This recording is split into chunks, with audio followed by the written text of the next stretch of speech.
오늘 말씀 본문은 마태복음 5장 1절에서 12절입니다. 다음 제가 말씀을 읽을 건데 오늘 각 구절을 제대로 이해하는 게 중요하기 때문에 말씀을 들으실 때 직접 눈으로 보시고 그 의미를 잘 생각하시면서 들으시길 바랍니다.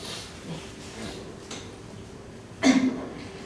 예수께서 무리를 보시고 산에 올라가 앉으시니 제자들이 나아온지라 입을 열어 가르쳐 가라사대 심령이 가난한 자는 복이 있나니 천국이 저희 것이며 애통하는 자는 복이 있나니 저희가 위로를 받을 것이며 온유한 자는 복이 있나니 저희가 땅을 기업으로 받을 것이며 의에 줄이고 목마른 자는 복이 있나니 저희가 배부를 것이며 긍휼히 여기는 자는 복이 있나니 저희가 긍휼히 여김을 받을 것이며 마음이 청결한 자는 복이 있나니 저희가 하나님을 볼 것이며 화평케 하는 자는 복이 있나니 저희가 하나님의 아들이라 일컬음을 받을 것이며 의를 위하여 핍박을 받는 자는 복이 있나니 천국이 저희 것이니라.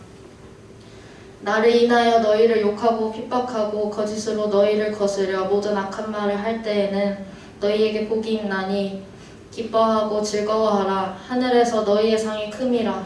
너희 전에 있던 선지자들을 이같이 핍박하였느니라.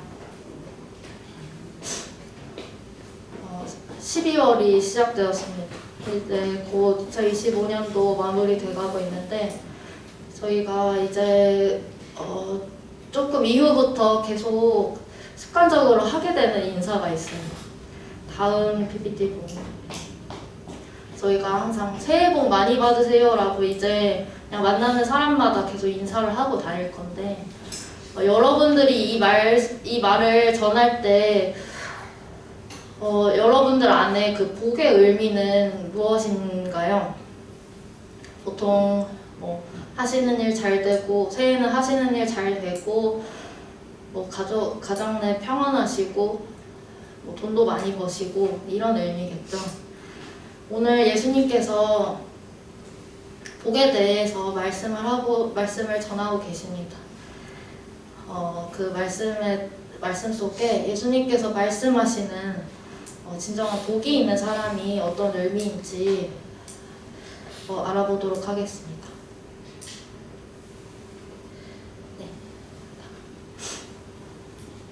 저희가 보통 이거를 8가지 복을 예수님께서 말씀을 하셨는데 이걸 8복이라고 얘기를 하더라고요. 이 말씀을 잘 이해하기 위해서는 8복의 특징, 이렇게 말씀하시는 그 구절들의 8복의 특징이 있는데 그것에 대해 알아보고 그 특징을 통해 예수님께서 말씀하신 이 복이 어떤 의미를 갖고 있는지를 알아보고 그거를 우리의 삶에 어떻게 적용할 수 있는지 그런 순서대로 말씀을 전하도록 하겠습니다. 네. 먼저 8복의 특징입니다. 이 8복은 특정한 대상이 정해져 있습니다. 8복의 대상의 특징이 있는데 처음에 마태복음 5장 1절에서 2절을 읽다 보면 예수께서 무리를 보시고 올라가 앉으시고 제자들이 나와왔는데 그때 말씀을 하셨어요. 그러면 예수님께서 이 8복을 전하는 대상은 무리일까요? 아니면 제자일까요? 그 답은 명확하게 같은 말씀을 전하는 누가복음에서 찾을 수 있습니다. 누가복음 6장 20절을 보면 이렇게 명확하게 나와 있습니다. 예수님께서 눈을 들어서 제자들을 보시고 복에 대해서 전하고 계십니다. 다음 그 당시에 이렇게 무리라고 표현될 만큼 예수님 주변에는 수많은 사람들이 모여 있었어요. 예수님이 막 병든 사람들을 고치시고 하니까 정말 많은 사람들이 있는데 예수님께서는 이 무수한 사람들을 딱 두 부류로 나누셨습니다. 무리들이 있고 또 제자들이 있다. 또 이 말씀의 순서가 그 앞에 그 12제자를 택하신 이후의 말씀이거든요. 그리고 예수님 주변에 저렇게 많은 사람이 있는데 무리가 있고 제자들이 있었는데 그게 어떤 사람들을 의미하는 건가 알아보도록 하겠습니다. 다음. 당시 예수님의 주변에는 무리들이 있는데 그 사람들을 그 성경 속에서는 이렇게 얘기하고 있습니다. 제자의 무리와 또 예수의 말씀도 듣고 병고침을 얻으려고 유대 사방과 예루살렘 및 두로와 시돈의 해안으로부터 온 많은 백성이 있더라.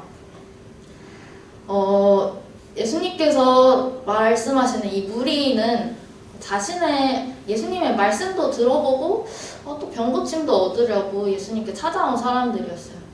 자신의 삶을 어떻게 변화시켜야겠다라는 결단이나 그런 생각은 없고 이제 예수님 한번 막 병도 고치시고 되게 인기도 많다고 하시는데 한번 가서 예수님 말씀 들어볼까? 라는 생각에 그냥 궁금해서 온 사람들도 있을 거고 그냥 병고침을 얻으려고 많은 사람들이 왔다는데 예수님이 지금 내 육체에 좀 부족함 이 세상적인 이익을 좀 예수님으로부터 얻어야겠다라는 생각으로 예수님으로부터 육체적 유익을 바라는 사람들이 모여 있었습니다. 또 이 무리에는 또 다른 부류도 있었는데 누가복음 6장을 보면 이 팔복에 대한 말씀이 전달되기 전에 그 위에 있었던 일들을 보면 이제 서기관과 바리새인들이 거의 예수님을 무슨 사생팬처럼 이렇게 쫓아다니면서 사사건건 시비를 걸고 트집을 잡으려고 하거든요.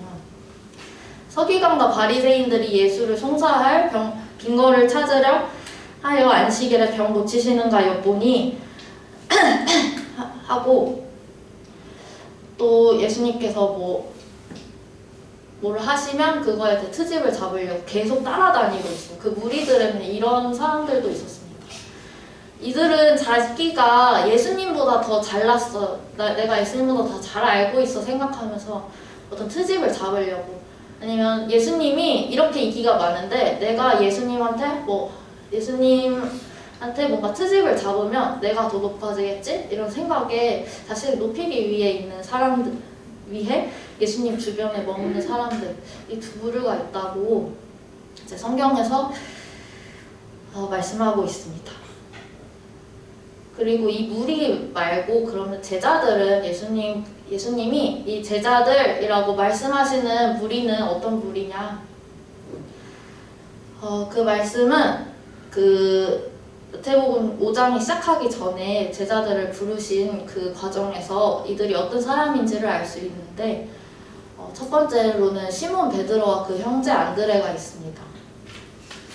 4장 19절에서 20절을 보면 예수님께서 말씀하시되 나를 따라오너라 내가 너희로 사람을 낚는 어부가 되게 하리라 하시니까 이제 시몬 베드로와 그 형제 안드레가 바로 그물을 버려두고 예수님을 쫓았다고 되어 있습니다.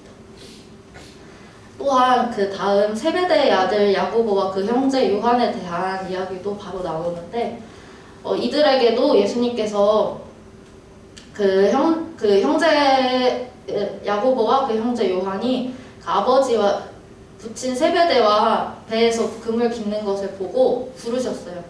그러니까 그들이 배도 버리고 이제 아버지도 버리고 예수님을 쫓았다라고 나와 있습니다. 예수님 주변에 있는 제자들은 다음 PPT 보여주면 예수님의 부르심을 받고 이제 지금까지의 삶, 어부로서의 삶, 가족과의 화목한 삶 이걸 모두 버리고 예수님을 따르는 삶을 살기로 이제 막 결단한 사람들이었어요. 결단하고 시작한 사람들이었습니다. 지금 교회도 이 당시 예수님의 주변에 있던 그 많은 사람들과 지금 교회에 모인 사람들도 비슷한 것 같습니다. 교회에 많은 사람들이 와 있는데 어떤 사람들은 그냥 예수님 얘기 한번 나의 삶을 바꾸기보다는 그냥 예수님 말씀 한번 들어볼까? 좋은 말씀이지 않을까? 하면서 모이는 사람도 있고 어떤 사람들은 내가 제일 잘 알아 하면서 목사님이 뭐 하시면 트집 잡고 다른 성도가 뭐 하면 트집 잡고 그러니까 자기가 높아지기 위해서 교회 나오는 사람들도 있을 테고 또 어떤 사람들은 예수님 시대의 그 제자들처럼 예수님의 이제 부르심을 받고 지금까지의 삶을 버리고 예수님을 따르는 삶을 살기로 결단하고 온 사람들도 있을 텐데 예수님께서는 그 당시에 이 팔복에 대한 말씀을 그 다른 무리들이 아닌 제자들 예수님께 부르심을 받고 이제 나의 삶을 버리고 이제 예수님을 따르기로 시작할게요 라고 결단한 그런 제자들에게 말씀하셨습니다. 그래서 우리가 이 말씀을 들을 때 이 팔복은 이 사람에게도 해당하는 것도 아니고 이 사람 저 사람 모든 사람에게 해당되는 게 아니고 팔복의 대상은 제자들이구나 이런 제자들이구나 라는 특징을 잘 기억을 하고 말씀을 계속 보도록 하겠습니다. 두 번째로는 팔복의 문법적 특징이라고 이름을 붙였는데 이 팔복은 보시면 계속 똑같은 구절이 8개로 반복이 되고 있는데 이 문법적 특징을 통해서 우리가 그 의미를 알 수가 있습니다. 심령이 가난한 자, 애통한 자, 온유한 자 이들은 복이 있다. 공통적으로 복이 있나니 어떤 것 때문이다 이런 문법들이 반복이 되는데 사실 처음에 다음 한번 보여주시면 처음에 심령이 가난한 자는 복이 있나니 천국이 저희 것이니요 이것을 이제 대표 구절로 보고 그 특징을 살펴보고자 합니다.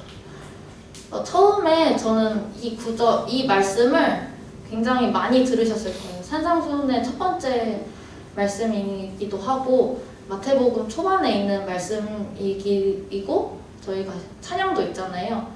그러니까 심령이 가난한 자는 복이 있나니 천국이 저희 것이며 심령이 가난한 자한테는 천국이 저희 것인 복이 있나? 약간 이렇게 생각할 수도 있고 생각을 해왔는데 저는 말씀을 계속 보다 보니까 뭔가 좀 맞지 않는 것 같다. 어법이 좀 맞지 않는 것 같다 라는 생각이 들어서 두 가지 가설을 일단 세웠습니다. 첫 번째는 심령이 가난한 것이 인간이 해야 할 일이고 너가 만약에 심령이 가난해지면 내가 그에 대한 대가로 하나님께서 천국을 복으로 주신다. 이게 첫 번째 제가 평소에 생각하고 있던 이 말씀의 의미고 두 번째로 말씀을 계속 보다 보니 심령이 가난한 것 자체가 하나님께 이미 복을 받은 상태고 그 근거가 이미 천국이 그들의 것이기 때문이다. 이렇게 두 가지 가설을 세우고 성경을 이 팔복의 문법적 특징을 자세히 살펴보았습니다. 다음 하나. 네, 계속 보다 보니까 머리가 너무 아파가지고 머리가 너무 아픈 거예요. 그래서 한글로는 잘 모르겠다. 이제 원어를 한번 보자 하면서 이제 챗 GPT하고 제미나이한테 물어봤어요. 이게 원어에 대해서 좀 알려달라. 원어를 근거로 해서 좀 그 문법적인 특징을 나한테 설명을 해줘 라고 물어보니까 이제 헬라어로 복이 있나니까 마카리오스라고 합니다. 그러니까 이 문장 자체, 이 복이 있나니 마카리오스는 하나님께 특별히 복을 받은 상태래요. 그러니까 복을 줄게 이런 것도 아니고 복을 줄 거야 아니면 복이 있을 거야 이것도 아니고 그냥 그 자체로 어떤 형용사죠. 하나님께 특별히 복을 받은 상태다. 그러니까 다음 한번 보시면 이거를 헬라어를 근거로 해서 해석을 하면 심령이 가난한 상태 그 자체가 하나님께 특별히 복을 받은 상태야. 그러니까 천국을 줄게 이게 복이 아니고 심령이 가난한 상태 그 자체가 하나님께 이미 복을 받은 상태야. 그 근거가 천국이 저희 것이니까 이거라고 저한테 AI가 알려줬는데 이거를 그대로 믿을 수가 없잖아요. AI는 이제 개인적으로 다 믿을 수가 없는데 우리가 진리인 게 절대 틀리지 않고 오류가 없는 게 딱 한 게 있는데 그게 성경이잖아요. 그래서 다시 이거를 가지고 성경으로 돌아가서 AI가 나한테 해준 말에 이 해석이 맞나 아닌가를 점검을 해보았습니다. 제가 헬라어는 못하지만 영어는 그래도 할 줄 아니까 이제 영어 구절을 한번 봤어요. 이 심령이 가난한 자는 복이 있나니 천국이 저희 것이며를 그 킹제임스에서는 이렇게 말하고 있습니다. 영어 Blessed are the poor in spirit 하고 점점 하고 for 뭐 천국이 저희 것이기 때문이니까 약간 이런 식으로 나와 있는데 그 Blessed are the poor in spirit 자체가 하나의 그냥 완성된 문장이더라고요. 그러니까 더 쉽게 말하면 The poor in spirit are blessed 이게 그 완성된 문장이고 뒤에는 사실 없어도 되는 그냥 부연적인 설명이고 근거 자료인데 이거를 그냥 영어로 직독직해를 해보면 영적인 면에서 가난한 사람은 복받은 상태다. 이게 현재형으로 복받은 상태다. 이렇게 딱 해석이 됩니다. 성경은 이렇게 얘기하고 있어요. 그러면 우리가 어떻게 결론을 내릴 것인가? 다음을 보시면 심령이 가난한 자는 복이 있나니 천국이 저희 것이니요. 이 말은 이제 문법적으로 이해를 하고 해석을 해보면 가설 2가 맞는 거죠. 심령이 가난한 것 자체가 이미 하나님께 복을 받은 상태야. 왜냐하면 그 근거는 이미 천국이 그들의 것이기 때문이다. 이게 맞는 올바르게 이해한 이 팔복의 특징이다. 그러니까 조건문, 너가 심령이 가난해지면 내가 이걸 줄게가 아니고 심령이 가난한 것 자체가 하나님께 이미 복을 받은 상태다라고 선언을 하고 계신 겁니다. 네. 이런 팔복의 문법적 특징이 있다. 그러니까 팔복이 지금 첫 번째 복인 심령이 가난한 자는 복이 있나니 이것만 제가 말씀을 드렸지만 같은 구절이 반복하고 있잖아요. 그러니까 모든 구절이 이미 처음에 심령이 가난한 것, 애통한 것, 온유한 것 이것 자체가 하나님께 특별한 복을 받은 상태다라는 것을 이거 두 번째 특징을 통해 알 수가 있습니다. 세 번째, 이 팔복에는 어떤 특징이 있냐? 우리가 일반적인 복이다라고 하는 것들과 굉장히 달라요. 그러니까 팔복은 일반적인 복과 이제 구별되는 특징이 있습니다. 자, 우리가 처음에 새해 복 많이 받으세요 라고 이렇게 말하는 그런 일반적인 복들은 세상의 복들은 뭘까요?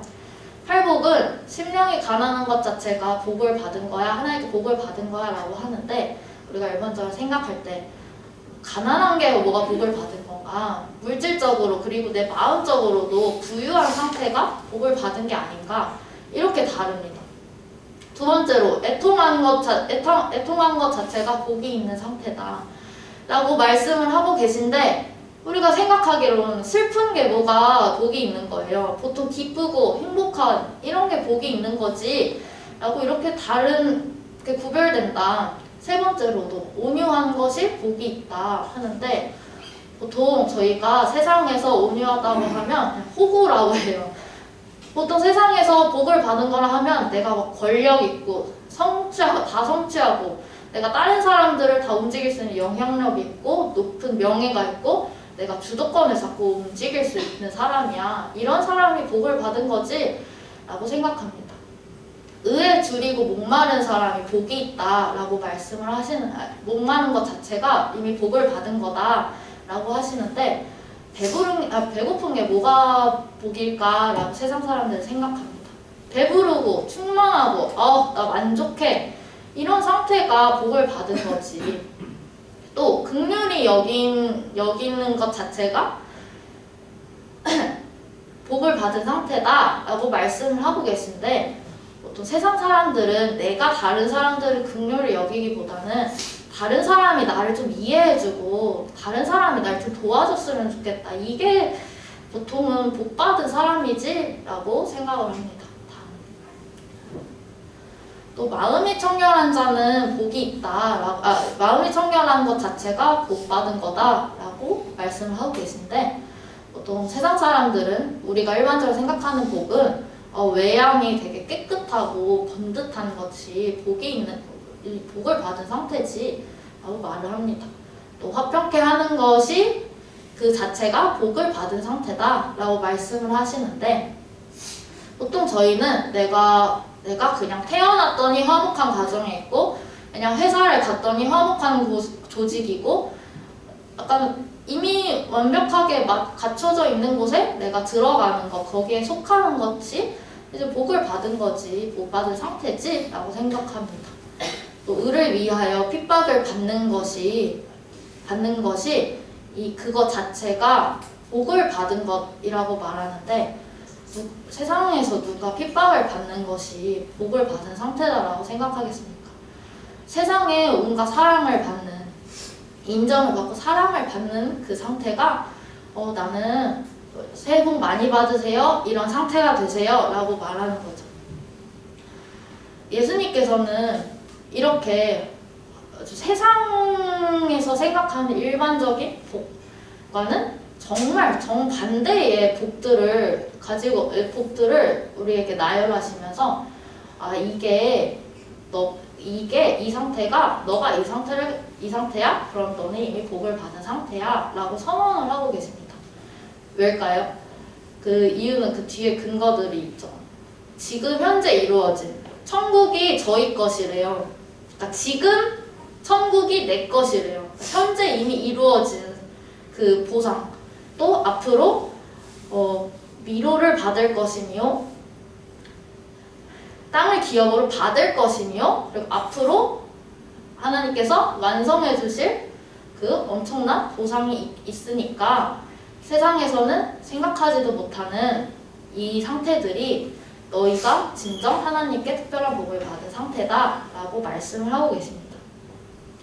사실 그 세상의 복은 우리가 들으면 이해가 돼요. 우리가 너무 익숙하고 나도 이런 복 받고 싶다라고 생각을 계속 하고 살고 하기 때문에 약간 단당류처럼 먹으면 바로 단 그 백색 설탕처럼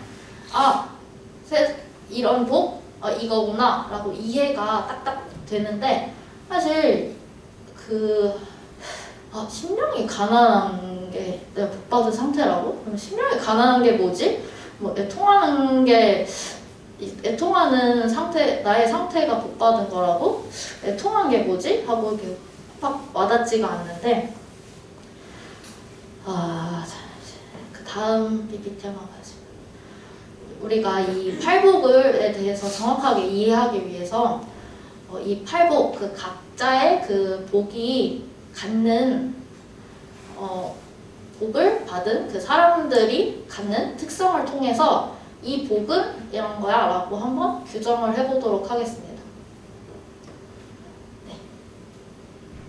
자, 그러니까 심령이 가난하다라는 것은 뭘까요?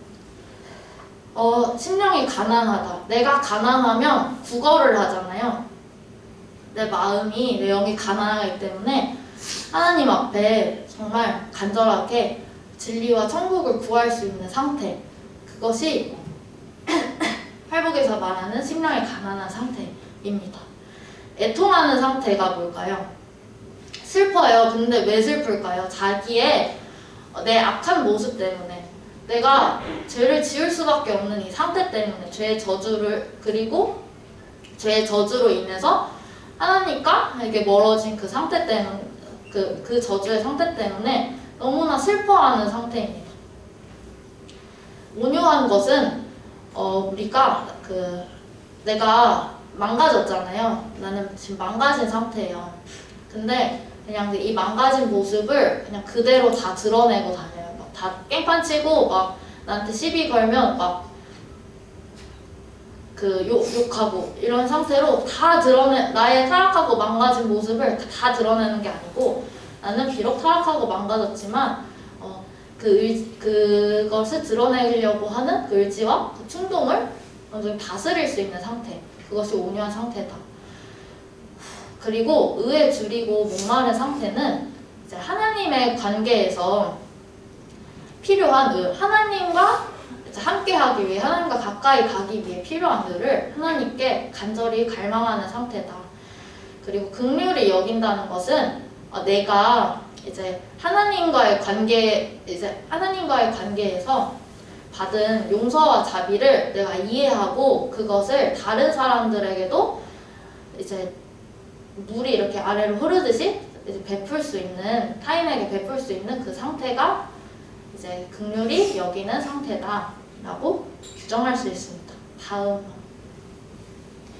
그리고 마음이 청결한 상태는 이제 그 앞에서는 내가 타락하고 망가진 모습이 이미 있지만 그것을 드러내지 않기 위해서 온유하고자 애를 썼다면, 이제 불의하고 더러운 것을 마음속에서 점점점 줄여나가서 결국에 마음에 품지 않고 내 마음에는 악한 것이 아니고 하나님을 향한 그 사랑만 품고 있는 그 상태, 점점 더 나아지고 있죠.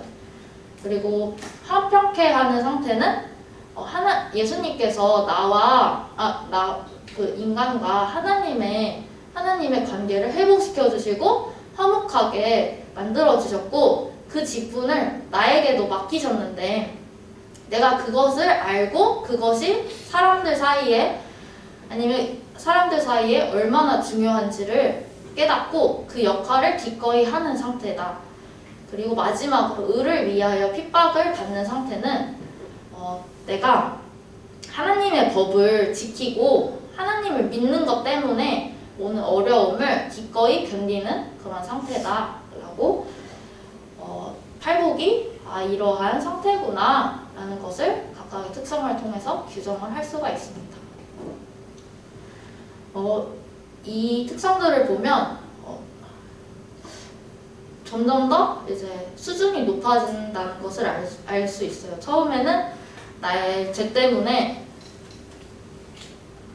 나의 이제 내가 정말 정말 비참한 상태구나 라는 것 때문에 심령이 가난해지고 애통하는 것에서 시작이 됐다면, 점점 내 안에 타락하고 망가지고 악한 본성을 버리면서 하나님의 법을 점점 지켜가지고 최후에는 하나님을 믿는 것 때문에 내가 오는 어려움, 그 어떤 어려움도 견딜 수 있는 그런 상태가 돼간다는 것을 알 수 있습니다. 저는 나아지는 상태가 된다는 것을 말씀을 통해 알 수 있었습니다. 그 다음, 그 마지막 특징인데요. 이제 팔복에는 그 시대적인 특징이 있어요. 우리가 이 말씀만 보면 대상이 그 제자들, 예수님과 같은 시대에 있던 제자들에게 말씀하시고 있잖아요. 그러면 그 당시의 사람들에게만 해당하는 복인가? 라는 의문을 가질 수 있는데, 오늘 본문을 보면 이렇게 말씀하고 계십니다. 기뻐하고 즐거워하라. 하늘에서 너희의 상이 큼이라. 너희 전에 있던 선지자들을 이같이 핍박하였느니라 라고 말씀을 하고 계십니다. 이 말씀은 이제 그 예수님이 오시기 전에 그 구약 시대에 있던 선지자들도 이렇게 핍박을 받는 복을 받았는데, 그 보상으로 복을 받았고 이것으로 인해서 하늘에서 큰 상을 받고 있어. 이런 다음 한번 보세요.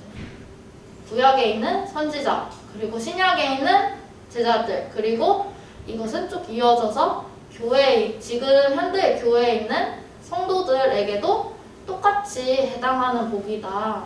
어느 한 시대에만 국한되지 않고 이 팔복은 모든 세대에 해당하는 복이다 라는 것을 말씀을 통해 알 수 있습니다. 다음 한번 보여주세요. 그럼 우리가 팔복의 특징을 살펴봤는데, 이 특징으로 정리한 팔복의 의미는 무엇인가 살펴보도록 하겠습니다. 다음.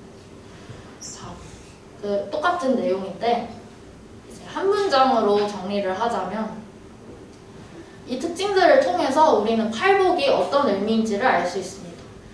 하나님께서 구약, 신약, 현대, 교회 모든 세대에서 이제 기존의 삶을 버리고 하나님께 속하고 따르기로 한 사람들에게 세상의 복과는 구별되는 복을 이미 주셨고, 그 복의 진정한 가치는 현재 이루어진, 이미 이루어진, 그리고 앞으로 완성될 보상에 있다. 팔복은 이거구나, 이 의미구나 라는 것을 알 수 있습니다. 그러니까 쉽게 말하면 지금까지 사회를 버리고 예수님을 따르기로 한 그 회개가 있고 나서 성령의 일하심으로 우리가 팔복의 그 상태, 복을 받은 상태가 이제 완성된다, 완성돼 가고 있다, 그리고 이미 주어졌다라는 걸 알 수 있는데, 이거를 거꾸로 적용을 해보면 우리가 지금 내가 팔복을 받은 상태인가를 통해 거꾸로 돌이켜서 내가 진정 예수님의 제자가 된, 내가 진정 회개한 사람인가를 점검할 수 있다는 그런 의미도 추가적으로 기억을 하셔야 됩니다. 다음 한번 팔복, 그러면 우리가 지금까지 팔복의 특징을 통해서 그 의미를 알아봤는데, 그러면 이거를 내 삶에 어떻게 적용을 할 것인가를 살펴보겠습니다. 첫 번째, 아까 잠깐 말씀드렸지만 우리가 내가 팔복의 상태가 있는지를 통해서 내가 예수님의 제자인지를 알 수 있다고 말씀드렸는데, 나에게 팔복의 상태가 있는가를 먼저 점검을 해보셔야 됩니다. 내가 심령이 가난한가, 내가 애통한 상태에 있는가, 내가 온유한 상태에 있는가, 내가 의에 줄이고 목마른 상태에 있는가, 어떤 상태가 나에게 있는지를 먼저 점검을 하고, 내가 이 상태에 있다면 나의 수준은 어느 정도일까를 한번 점검해 보시기를 바랍니다. 나는 그저 슬퍼하는 상태야. 나는 지금 내 타락한 모습 때문에 아직은 그냥 슬퍼하기만 하는 상태야.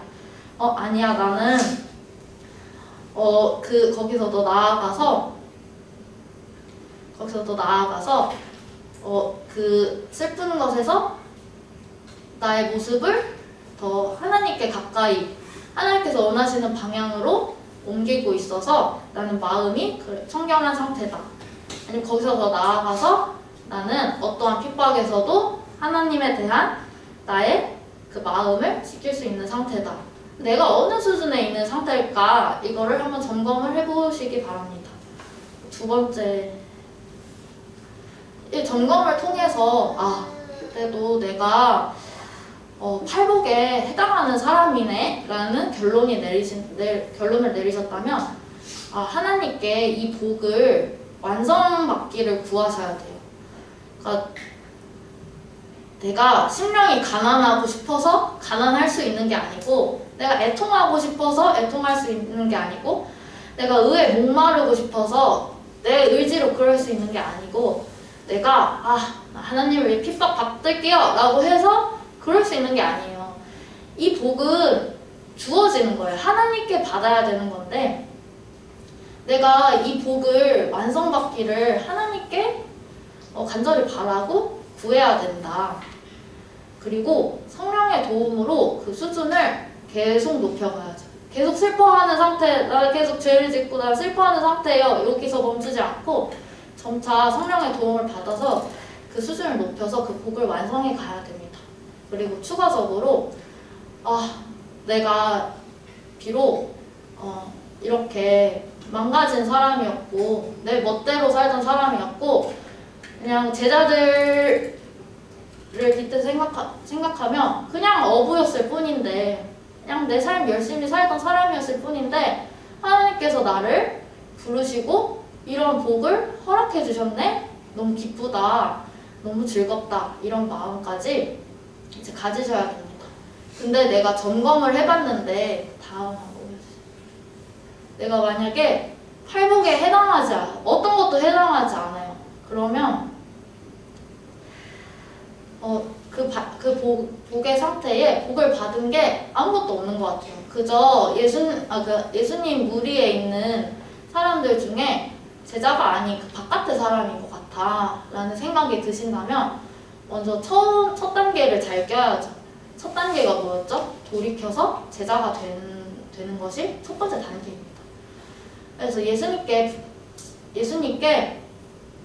예수님 제가 복을 받기를 원하는데 그러려면 예수님께 부르심을 받아서 돌이켜가지고 지금까지의 삶을 완전 반대 방향으로 돌려야 된대요. 예수님 그럴 수 있도록 제발 도와주세요. 제가 할 수 있는 게 아니라고 하네요. 근데 저는 그러고 싶어요 라고 구하고 지금까지의 삶을 이제 버리겠다는 그 결단을 시작하라. 그러니까 제자들도 지금 그 상태에서는 다들 아시다시피 이제 막 삶을 버리겠다는 결단만 하고 예수님을 쫓기 시작하는 그 단계잖아요. 그러니까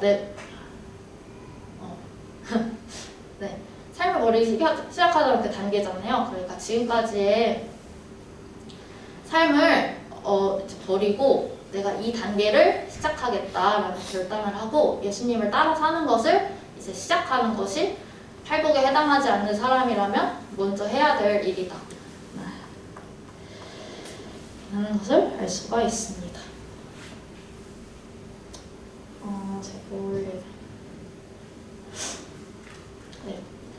네, 오래 걸릴 줄 알았는데 생각보다 빨리 끝나네. 했는데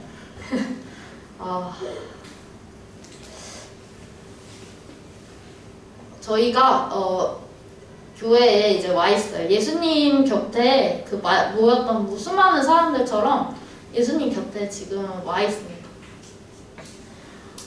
처음에 말씀드렸다시피 어떤 사람은 그냥 좋은 말씀 한번 들어볼까 하면서 이제 온 사람도 있을 거고, 어떤 사람은 지금 내 그 상황이 되게 불안하기 때문에 이 세상에서 좀 도움을 받고 싶어. 내가 시험을 볼 때 기도할 신이 필요해. 아니면 내가 지금 몸이 안 좋고 돈이 없는데 이러한 복을 하나님께 구하고 싶어 라고 해서 교회에 온 사람도 있을 테고, 그래서 어떤 사람들은 내가 이제 돌이켜서 예수님을 따라 살고 싶어 하면서 온 사람도 있을 거예요. 근데 저는 지금까지 생각해보면 하나님께 뭔가 복을 구할 때 하나님 그냥 세상의 복을 좀 구했던 것 같아요. 하나님 저희 가족 아프지 않게 해주세요. 아니면 하나님 좋은 직장 가게 해주세요. 하나님 이제 가난하지 않게 해주세요. 이렇게 그런 복들을 구했던 것 같고, 이 말씀을 지금까지 많이 들었지만 심령이 가난한 것 자체 그게 복이구나 라는 생각은 한 번도 하지 않았던 것 같은데, 예수님께서는 이 세상의 복과는 정반대되는 것이 이 상태가 이미 복을 받은 상태라고 이제 말씀을 하시고 계십니다. 그러면 우리가 이제 교회에 또 다음 주도 나오고 앞으로 계속 나올 건데, 그럼 이제는 어떤 복을 하나님께 구해야 되나, 어떤 복을 하나님께 받기를 원해야 되나 한번 돌이켜 생각해보는 시간이 되셨으면 좋겠습니다. 그러면 여기까지 말씀하고 마치도록 하겠습니다.